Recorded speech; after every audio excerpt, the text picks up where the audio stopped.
December 2021. "Can I get you another drink, Wendy?" asked Sally, a warm-hearted woman in her 60s with a gentle smile etched on her face. "Just a lime and soda," replied Wendy in a resigned tone. She would dearly have loved a Bacardi and Coke, but those days were over due to her medication.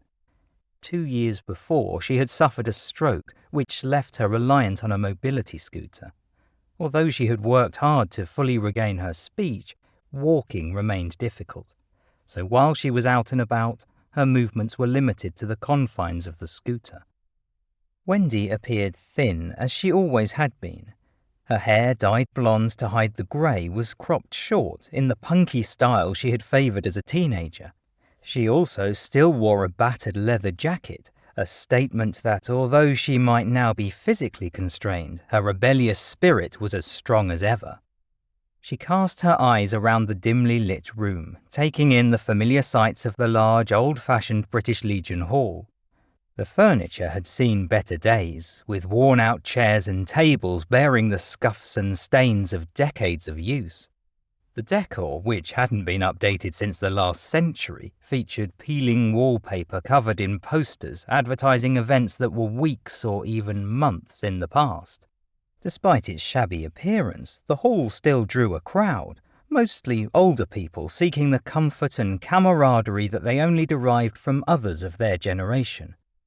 Tonight was exceptionally busy, as it was New Year's Eve and the club was putting on a disco and karaoke night. On the raised stage at the far end, a woman in a red dress was belting out, or more precisely screeching out, "I will survive," as the bald middle-aged DJ, complete with chunky headphones, feverishly worked the dials on his mixer amp. Wendy had been around the entertainment business long enough to know that all of this was for show. He didn't need the headgear, and probably wasn't doing anything on the amp at all, other than trying to look cool. It wasn't working. As the scarlet-clad woman sang, coloured lights flashed across the room, illuminating the dance floor in a series of repetitive patterns. There, a few people swayed to the music, their movements somewhat half-hearted. It was always a challenge to get people up onto the dance floor at the Legion, and in Wendy's case, impossible. She didn't care much for the song the woman was singing. Like Angels and Sweet Caroline, someone sang it at every single karaoke night she went to. She was sick to the back teeth of hearing the same old songs over and over again. Why couldn't people have a little more imagination? During the years when she was still able to perform professionally, Wendy had always viewed karaoke with disdain. She saw it as a pastime for people who weren't good enough to get paid gigs as proper artists. Now, her performing days behind her, it was an activity she had reluctantly become a participant in, because when she got on stage, she could pretend, just for a moment, that she was still the potential star she had once been. Mercifully, the caterwauling ended and the DJ boomed out through a microphone with the echo turned up too high. "Let's hear a big shout for Sharon! Cracking stuff! And next up, we've got one of your favourites. Yes, it's our old friend Barry. Where are you, Barry?" A slim, white-haired man in his early 60s got to his feet from the table adjacent to Wendy. He was immaculately dressed in a suit and tie, proudly displaying his service medals on his chest. She liked Barry and considered him to be a bit of a silver fox. If she was still capable, she wouldn't have said no if he had shown an interest in her. But in addition to a lot of other things, she had resigned herself to the reality that her sex life was over. As Barry made his way to the stage, Wendy couldn't help but reflect regretfully on the stroke that had upended her life. It had struck with devastating swiftness, offering no warning signs beforehand. She had been working at Sainsbury's, restocking shelves with freshly baked bread just before Christmas 2019, when a sharp, blinding pain seared through her head as if struck by a sledgehammer. Staggering backwards, she grabbed onto the heavily laden trolley of a nearby festive shopper for support. Panic coursed through her veins as she struggled to comprehend what was happening. She tried to call for help, but the words wouldn't come out. The customer whose trolley she had grabbed cried out in alarm, his voice sounding muffled and distant as if coming from underwater. Concerned customers and colleagues rushed to her aid, their faces a blur of alarm and confusion, until darkness enveloped her and she woke up bewildered in the hospital. There, the doctors delivered the devastating truth of what had happened to her. It was a life-changing moment, one that shattered the aura of invincibility she had clung to for so long. Child-free, she had enjoyed a freedom from responsibility that had endured her whole adult life. Now she faced the stark reality of a bleak future dependent on others.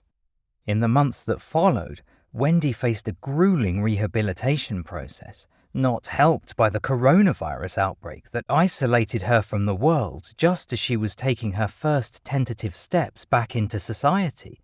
Despite making good progress, it was clear she would never be able to work again or continue to live in her current home.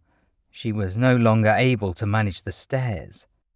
Facing a future where she would be dependent on the state, her house was sold and she was moved into sheltered accommodation, where the occupants lived independently, but with a warden on site for assistance.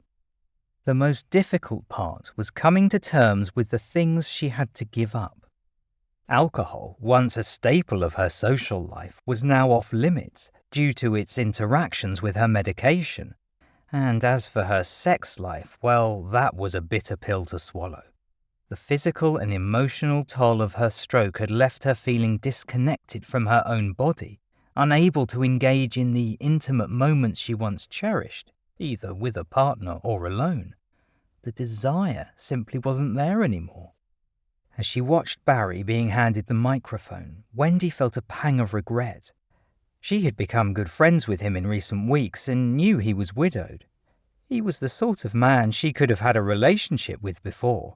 Despite his no-nonsense manner, he had revealed himself to have a caring nature beneath all the bluster and couldn't do enough to help Wendy. Not only did he assist her with her shopping, but he had also spruced up her modest garden, planting an array of spring bulbs to give her something colourful to look at when the longer days returned. Unlike the unimaginative singers who preceded him, Barry always liked to do something off the wall and occasionally a bit silly. She had never seen him perform the same song twice, and tonight was no exception as he burst into a rendition of Camouflage, a one-hit wonder by Stan Ridgway from the 1980s. Given Barry's military background, it was an appropriate choice, even if it was about the Vietnam War rather than anything related to the British Armed Forces. She knew he had seen combat as he had revealed a little about his time in the Falkland Islands. That was where he had acquired his medals. Barry hammed it up a lot, really overdoing it with the American accent, his voice booming out and dominating the room. Half the people present had probably never heard the song or long forgotten it, but that didn't seem to matter as they appeared to be enjoying it. Most of them were probably glad of the chance to get out of the house. A sizable chunk of the previous 2 years had been wiped out by lockdowns, and it had only been in the last 3 or 4 months that entertainment at the club had returned to normal. For that, Wendy was immensely grateful. She was a social creature, always had been, and although technically classified as a vulnerable person, there was no way she was missing these nights out after all she had been through. Sally returned with the drinks. Like Barry, she hadn't been able to do enough to help Wendy. She was retired and spent her time as a volunteer, working at the League of Friends Cafe at the John Radcliffe Hospital in Oxford, as well as visiting and assisting those like Wendy as they adjusted to life in their new circumstances. "He's good, isn't he?" said Sally, gesturing at Barry as he continued to blast out the lengthy song. "Apparently, he used to put on shows for the troops to boost morale when he was in the army, and he's loved singing ever since." "He's not the only one," said Wendy. "It's one of the few pleasures I have left." You have plenty to live for, Wendy, and you still have a beautiful voice. Every bit as good as that old demo tape you played me the other day. I'd have loved to have seen you perform back in your heyday. Do you know, one of our first gigs was in this very room, said Wendy, just as we were starting out. We were awful. The committee nearly didn't pay us. We got better, though, for a while, until it all went pear-shaped. She tried not to think about it, but that was impossible. It was on her mind all the time and had haunted her for 40 years. She had been tantalizingly close to fame before it had all come crashing down, and she had never fully recovered. Cue a life fueled by alcohol, tobacco, caffeine, and, for a few dismal years, hard drugs. She had never eaten properly, the reason why there wasn't an ounce of fat on her. Over the past couple of years, she'd had plenty of time to reflect on whether that lifestyle had caused her stroke. At the very least, it must have been a contributory factor. She missed Sally's reply because it was drowned out by the biggest round of applause anyone had received all night, as Barry's entertaining performance came to an end. With a couple of hours to go until midnight, the crowd was finally starting to liven up. He gave a theatrical bow to the audience, then made his way down from the stage as the DJ called out Wendy's name. "Oh, you're on," added Sally. "Do you need a hand?" "I'm good," said Wendy, who had become adept at maneuvering the mobility scooter around. Making her way between the tables, she encountered Barry on his way back, who quickly helped clear any obstructions on her behalf by ticking off a couple of people. "Now then, madam, do you need to leave your bag on the floor down there? You're blocking this lady's way. And you, young man, do you need to have your chair sticking out that far? I can see you've been overindulging on the mince pies over the festive season, but I'm sure you can wedge yourself a little closer to the table if you hold your breath." Wendy always found it amusing when Barry did this. She knew most of it was tongue-in-cheek, but people invariably did as they were told. It must have been all that army training. Reaching the back of the room, she motored up the ramp at the side, coming to rest center stage, the only place she had ever truly wanted to be. "Ladies and gentlemen, if you haven't heard Wendy before, you're in for a treat," gushed the DJ. "She's going to give you a little number first made famous by Blondie. Take it away, Wendy." As Wendy prepared to perform in public for only the third time since she began her long road to recovery, the crowd's chatter subsided. The DJ passed her the microphone and she felt a surge of excitement wash over her as the opening guitar riff from the backing track kicked in. That adrenaline rush was a feeling that nothing could take away, not even the stroke. She looked at the screen in front of her, displaying the title of the song, Dreaming. Shortly, the lyrics would begin to scroll, but she didn't need them. She knew this song by heart. Closing her eyes for a fleeting moment, Wendy transported herself back in time to a night much like this one, but exactly 4 decades earlier. The year was 1981, and the British Legion Hall was much busier than tonight, packed with veterans from both world wars. In her mind's eye, she could vividly picture the scene, remembering the air thick with cigarette smoke lit up by the lights coming from the stage. It was noisy in the room, the laughter of a crowd in a celebratory mood to usher in another year, mingling with the clinking of glasses.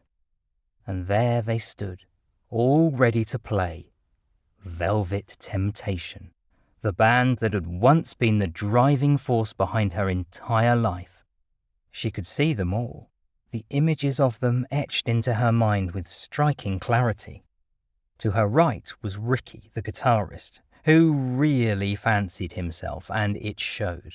He had styled himself on the New Romantics, sleek brown hair in elaborate waves and held in place by copious amounts of hairspray. His attire, a flamboyant frilly shirt and tight-fitting white trousers, reflected his tendency to show off on stage, though his decidedly average skill with the guitar scarcely justified this cocky demeanour. On her left was Alan, their bassist, a hard rocker at heart.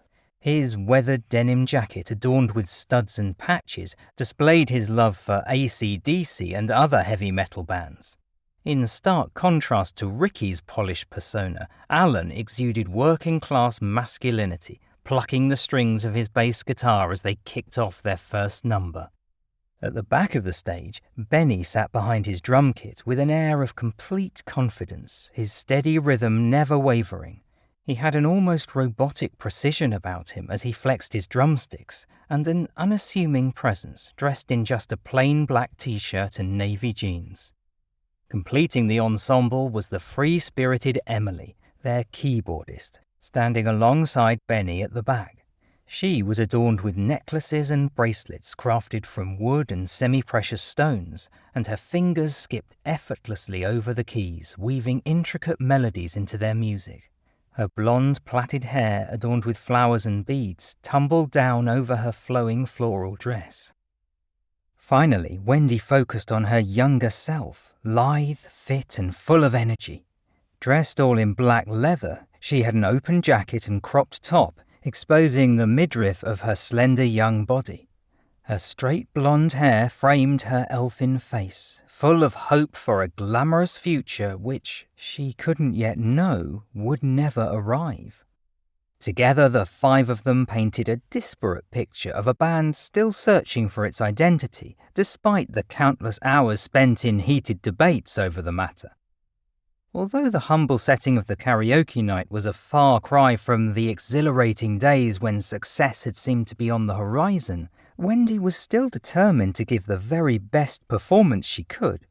She had never given less and never would. The thrill of entertaining a crowd was as strong as it had ever been, an enduring passion within her that refused to die. With a deep breath, she opened her eyes as the memories of the past blended seamlessly with the reality of the present. She might have aged 4 decades since that earlier night here, but in her heart she was still the same old Wendy, dreaming of the bright lights of stardom. As the music enveloped her, Wendy lifted the microphone to her lips, delivering her vocals as clearly and as perfectly as ever, her voice ringing out with a clarity and power that captivated the room. After her stroke, the one thing that kept her going was the determination that she would make it back on stage. Nothing and no one could deter her from reclaiming her rightful place in the spotlight. The first time she had done this just 6 weeks ago, she had been incredibly nervous, afraid she might trip over her words. The second time, less so. Now, her old confidence had fully returned. Glancing out at the audience, their faces illuminated with appreciation, Wendy hoped their admiration was for her talents, not merely her resilience. She refused to be defined solely by her disability, being perceived as the poor woman who had suffered a stroke bravely having a go on the karaoke. Seeing them sing along with a few more people stepping onto the dance floor, she was reassured it was indeed down to her performance rather than any sense of sympathy. With a sense of fulfillment, she knew that all the effort she had put into regaining her strength and returning to the stage had been worthwhile. Among them was a man who caught her eye, whom she didn't recognize. He was younger than her, perhaps in his 50s, and she found herself strangely drawn to him. It wasn't a sexual attraction. It had been a long time since she had felt any stirrings in that area. Instead, it was an almost supernatural allure that she couldn't explain. It was all very strange, yet she knew that as soon as she finished singing, she needed to find out more about him. It seemed that feeling was mutual, because after she came to the end of the song, to a rapturous round of applause rivaling that received by Barry, the stranger wasted no time in approaching her once she was back at her table. "Wendy?" he asked tentatively, leaving her more than a little wary about his intentions. He knew her name, but then again it had just been announced over the karaoke, so perhaps that was no big deal. "That's me," she said. "And you are?" "Nick Taylor. I have to say, you're a wonderful singer." "Who's this?" asked Sally, in a friendly manner but with a hint of suspicion. She had been singing along with the next person to take the stage, an old-timer who had burst into a rendition of New York, New York, before turning to check on Wendy and clocking the stranger. Wendy picked up on Sally's distrust of the new arrival immediately. It was the one thing that annoyed her about her friend. She was lovely, friendly, and helpful, but also overprotective. Wendy did not appreciate this. It was a reminder of her condition and how people now perceived her. She did not welcome such reminders. "This is Nick," she said, knowing nothing more about him other than his name. Despite this, she was eager to continue the conversation given the connection she had felt earlier. "He was just admiring my singing." Said Sally, the disapproval evident in her tone. This was also irritating. Just because Wendy was in a mobility scooter didn't mean she couldn't hold perfectly normal conversations. "It's a bit noisy in here," said Nick. "Can we talk? Maybe outside?" "There's a covered area out the back where the smokers and vapors congregate," replied Wendy, curious as to why she was so readily agreeing to this. Smoking was another thing she didn't do anymore. "We could go out there. Follow me." She set the scooter in motion but was soon called back. "Wendy, where are you going?" demanded Sally with palpable concern, especially as she had noted Nick accompanying her. "Nick wants to go out for a vape, so I'm showing him where it is. It's awfully stuffy in here tonight, and I could do with the fresh air. You'll catch your death of cold out there. And you've only just met this man. Whatever are you thinking?" "Stop fretting, Sal. I'll be back in 10 minutes. Relieved to be away from Sally's fussy mother-hen act, Wendy took Nick outside where few enough smokers were scattered about for them to find a corner where they wouldn't be overheard. "What's all this about then, mystery man? I saw you looking at me while I was on stage. For a minute there I thought you fancied me. You don't, do you?" "Of course not. I'm happily married with 3 kids," replied Nick calmly. "That's just as well then, because I wouldn't be able to do anything about it even if you did. So what do you want from me?" "I was sent here specifically to find you this evening." "What for?" asked Wendy, intrigued. "To change your life. To give you a second chance," replied Nick earnestly. "You only get one life. There are no second chances," countered Wendy. "I freely admit I screwed mine up. Nothing I can do about it now." "That's what I used to think until I got mine. Let me try and explain." "Fine, explain, but keep it short. If I'm not back in 10 minutes, Sally will come looking for me." "Okay, I'll give you the brief version because if I explain it all in detail, we'll be here all night and time is of the essence." "Spit it out then, in a nutshell." "I will," he said, taking a deep breath before continuing. "You're going back in time." "Really?" Wendy raised an eyebrow, feeling a hint of doubt about Nick's sanity. "Yes, really," affirmed Nick. "And I know because I've done it myself. I've just spent a year in 1981. "Right. I think I'm going to go back inside now," said Wendy, deciding she had indeed attracted some sort of lunatic. "Please, just listen," urged Nick, reaching out to stop her as she activated the scooter to head back towards the door. She felt his hand grab her wrist and instinctively she tried to pull away. "What are you?" She began to protest, then stopped abruptly as something extraordinary happened. A pulse of energy surged through her as she saw an ornate bracelet with a glowing green jewel appear on the man's arm. In just a couple of seconds, it detached itself and coiled around her own wrist before sealing itself closed. "What the fuck just happened?" she exclaimed. And then it hit her as a surge of power made its way up her arm and directly into her mind. The thing on her wrist was alive with a technology she didn't understand, but she instinctively felt there was nothing to fear. There were parts of her brain that hadn't worked properly since the stroke, but as the serene and soothing tendrils from the bracelet surged through her head, she began to see everything with much greater clarity. Was this strange device offering her a miraculous cure from the long-term effects of her illness? Or had it injected her with some sort of hallucinogenic drug? Either way, she felt strangely at peace. At midnight tonight, that bracelet will send you back to spend a year in 1982, where you'll become custodian of the timeline. Your job will be to keep the lives of yourself and others on track, intervening where necessary to avert catastrophe, explained Nick.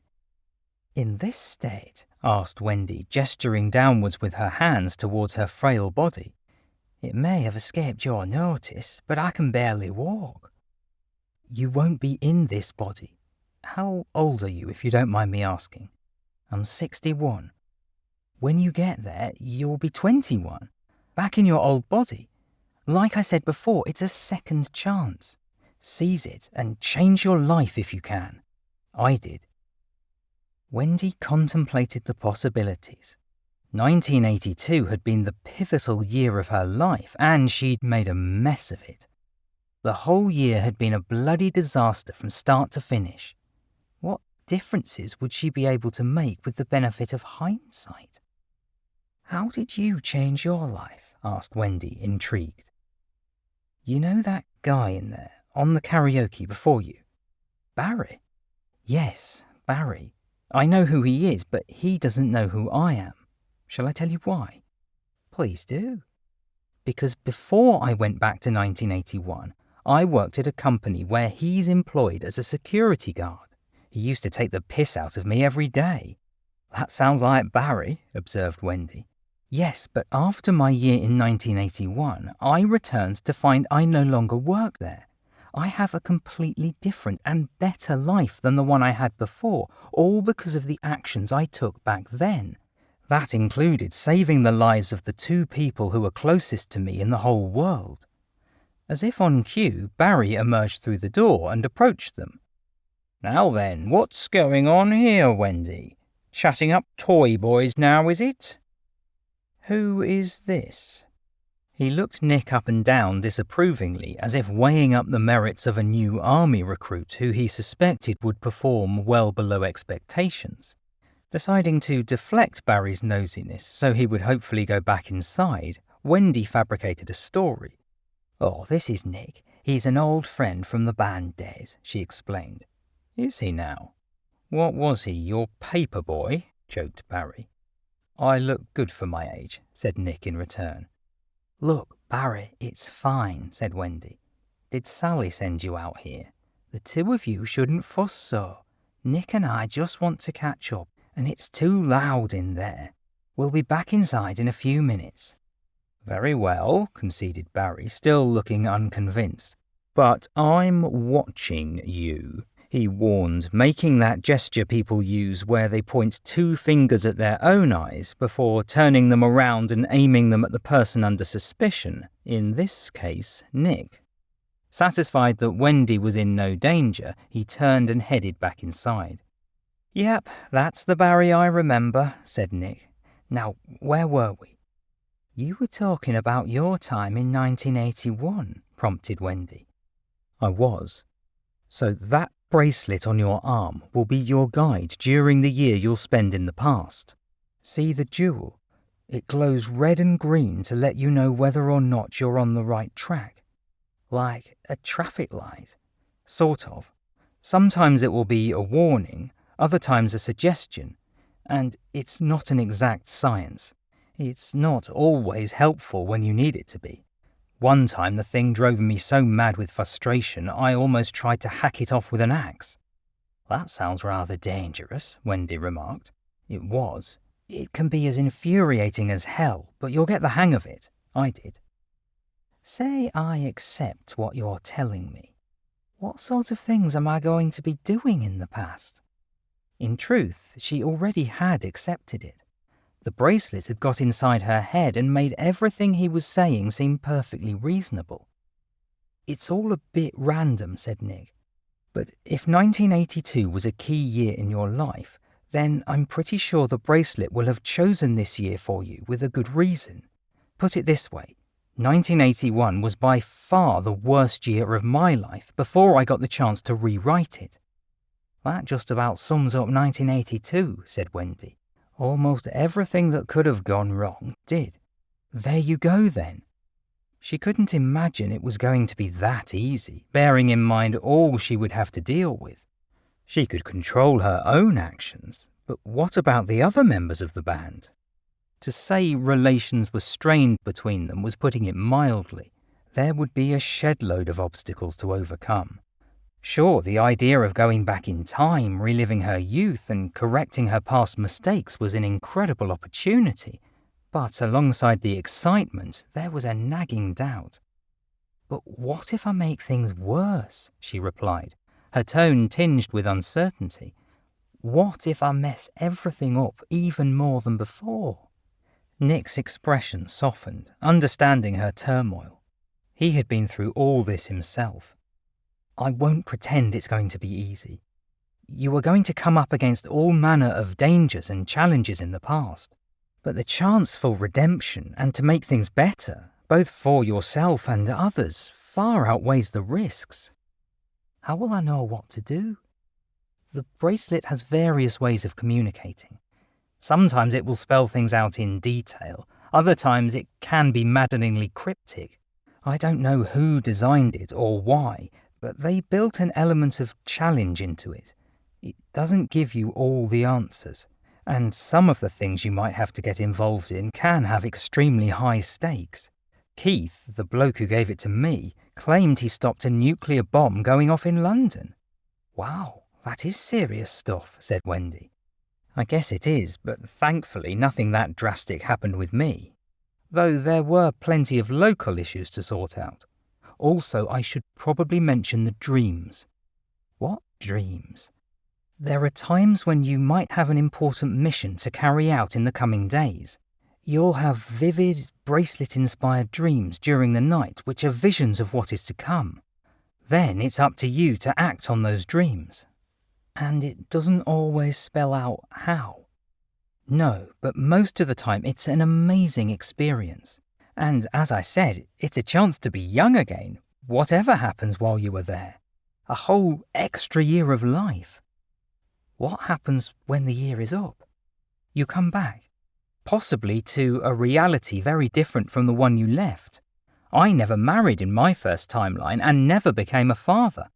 That had all changed when I returned." "How old are your kids?" Wendy was full of questions, and every answer seemed to generate two more. "Late teens, early 20s. "But what about all those years when your kids were growing up? Don't you feel robbed that you missed out on them?" "I did at first," he said. "But the weird thing is, after I came back, the memories of my old life merged with my new one. It took a few days, but now I can remember both. It's almost as if I lived twice." Wendy paused, her mind still spinning with possibilities. "So I can do anything while I'm back there?" "Within reason. It doesn't like people using it for personal gain. That's what Keith told me anyway." "In what way? I mean, you said it turned your life around. That counts as personal gain in my book." "Fair enough, you can better yourself, but not blatantly use the power for selfish reasons. I made sure I kept some of my old records and a few old toys, some of which are now rather valuable, and it didn't mind me doing that. But say, for example, you deliberately tried to go and put thousands of pounds on the Grand National winner. My understanding is that it would prevent you." "I don't even know who won the Grand National in 1982. I'm not interested in horse racing." "What do you remember about that year?" asked Nick. "Not just in your own life, but the world in general." "Not a lot, to be honest. I could tell you all about the music scene, but that's about it. Music was my life, and I didn't take much notice of anything else." She thought deeply, and then a thought struck her. 1982, wasn't that the year of the Falklands? "It was. Anything else?" "Not a jot. Well, the advice given to me by Keith was to go and swat up on everything I could about the year before I went back. But you don't have a lot of time. I was given the bracelet early in the afternoon. You've got less than 2 hours." "Don't worry, I'll wing it," said Wendy confidently. The more she thought about this, the more excited she was. All those things that had gone wrong with the band, now she could fix them all. The brief doubts she'd had a few moments before were dissipating. She owed it to herself to do this. You'll probably find things and people you encounter will jog your memory while you're back there. It's amazing how much comes back. I'm looking forward to it, she said. You know, all this sounds crazy, and I don't know why I'm accepting it all so easily, but I'm completely on board with everything you've said. That'll be the bracelet's influence. It forms a bond with you. I imagine you can already feel it. I can. So, when do I get started? She was itching to get going. Just the thought of being out of the scooter and able-bodied again was exciting enough in itself, let alone all the rest of the possibilities. At midnight. And you'll be sent back to the present day at the same time exactly a year later. Oh, and then you'll keep hold of the bracelet for a year until it sends you to find the next recipient. Like it did today. It's invisible to everyone else, so you won't have to answer any awkward questions. So how did it choose me? I'm assuming you didn't just pick me at random. No, it guided me to find you. Why me? She asked. I mean, I'm not ungrateful, but none of us knows. But just be thankful it did. This is better than winning the lottery. I'll say. Winning the lottery wouldn't be much use to me in this state. I've got thousands sitting in the bank from the sale of my house I can't spend. Anything else I need to know? No, that just about covers it. I guess we better go back in then. I've still got another song to sing, and they'll be calling me up again soon. Are you staying? I promised I'd get back to the family to see the new year in, replied Nick.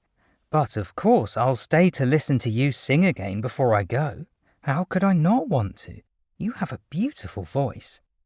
Hopefully this trip back in time will give me a chance to put it to better use, she said, as they made their way back inside.